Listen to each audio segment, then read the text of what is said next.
And we're back. The Diamonds Are Forever series continues. For those new, this is Mulligan, the artist formerly known as Jackie Chan. This series is basically me showcasing all the good DPP OU matches from a batch of them I found that I had in 2013 and 2014. The 2014 batch of battles have already come to an end though, so we're into the 2013 ones now. And I've got a battle against, we're just gonna go with TRiga.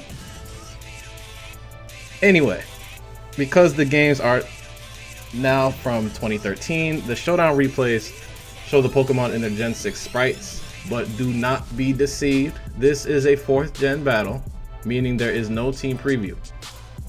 I'm using the same team based around Rash, Calm Mind, Raikou with Weather Ball and Aura Sphere, but I've made some changes that are hopefully improvements.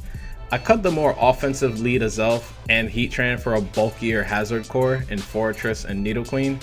There were a few reasons for this. One of the main ones though was their synergy with Gyarados, and I also gave Raikou a bulkier spread with leftovers, courtesy of BKC, because Shuka Berry wasn't really worth it after doing some testing. I had too many situations where Raikou would barely survive ground moves and still die to hazards or weather, mainly my own hail. And I did change the Abomasnow set as well and switched Dugtrio for Flygon as my revenge killer just to try it out. So the team is now, I'd say, strictly bulky offense. This is still a hail team since it gives Raikou the strongest bulk beam coverage in DPP under hail. Tyranitar is everywhere in this gen as well, but Rock-type Weather Ball isn't awful, though it's definitely the weakest of the 3 weathers. But that's enough of that.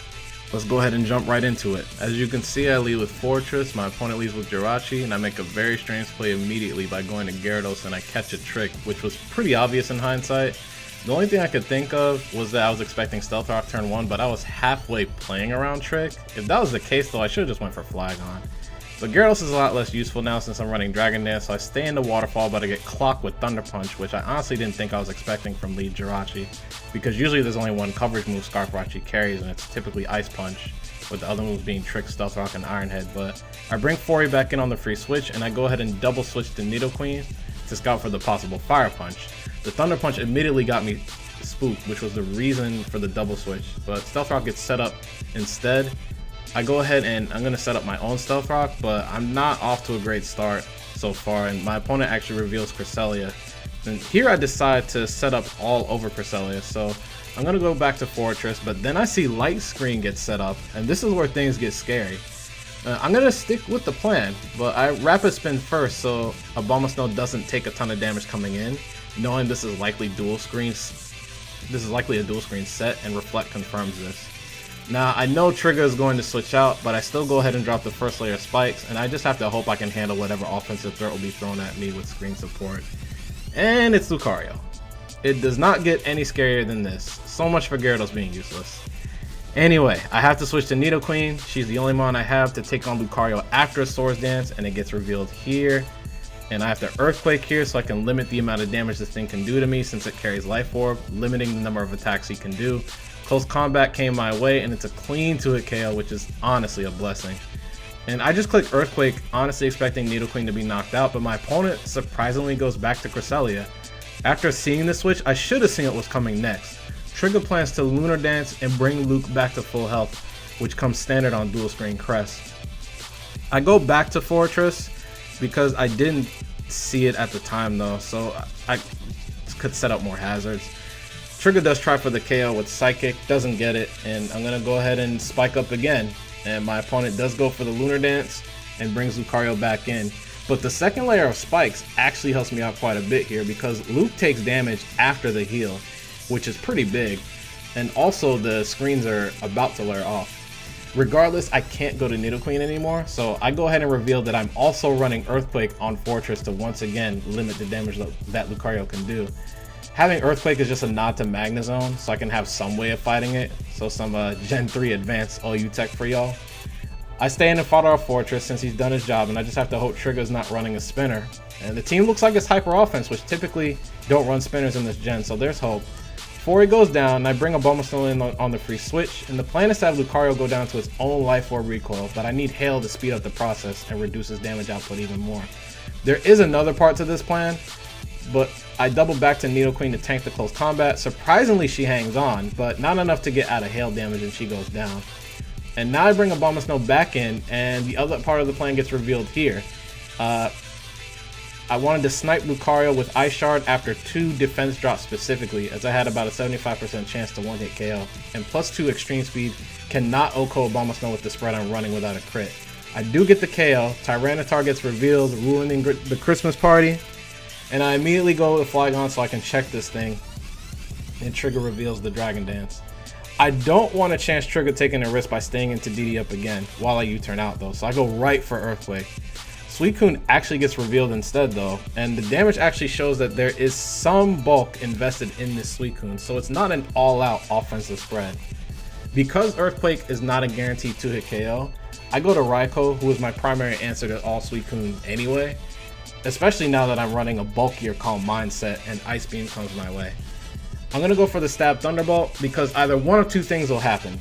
There is only one unrevealed poke, so either TRiga has no electric resist or immunity on the team and will go to T-Tar, and then I'll follow up with Aura Sphere to try and catch TRiga off guard, or the last Mon can handle electric attacks and will get shown here.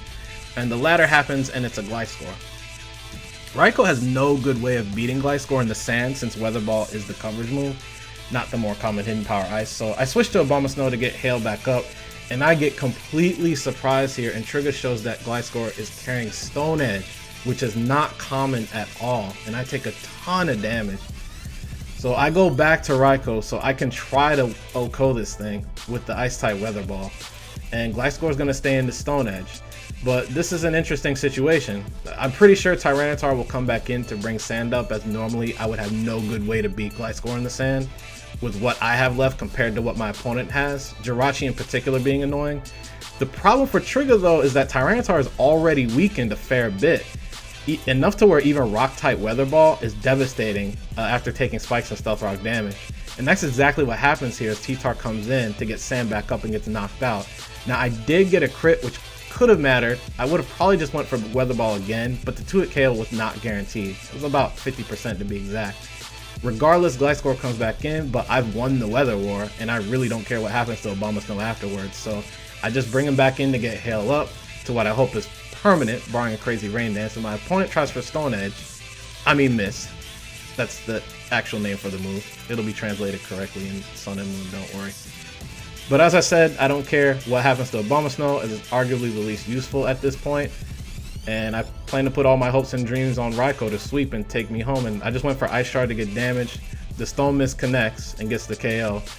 But Raikou comes in and that's actually going to be the game. I won't even need to Calm Mind to knock everything out here. And I'm just going to use Weather Ball and Thunderbolt to one-hit KO Gliscor, Jirachi, and Suicune respectively, thanks to the hazard damage from the 2 layers of spikes and the Stealth Rock. But it was a decently well played game on both sides. Nothing too amazing, but nothing absolutely terrible aside from me in the beginning. It was just a matter of doing what was needed to get around threats from my end of things anyway.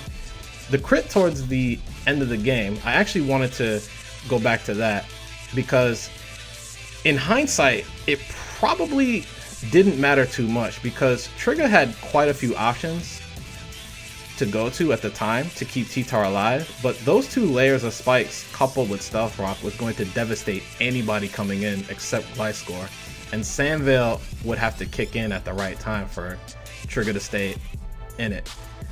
Anyway, hope you guys still enjoyed. If you guys like what you saw, hit that like button just below the video. It helps me out immensely when you do.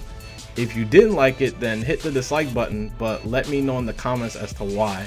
And if you guys don't want to miss the future stuff coming down the pipe, subscribe to the channel if you haven't done so already. Links to all the social clubs I hang out at are in the description box below. Twitter, Google+, Twitch, all that good stuff. Anyway, stay tuned for more, and until next time, Mully is out. Take care, guys. Peace.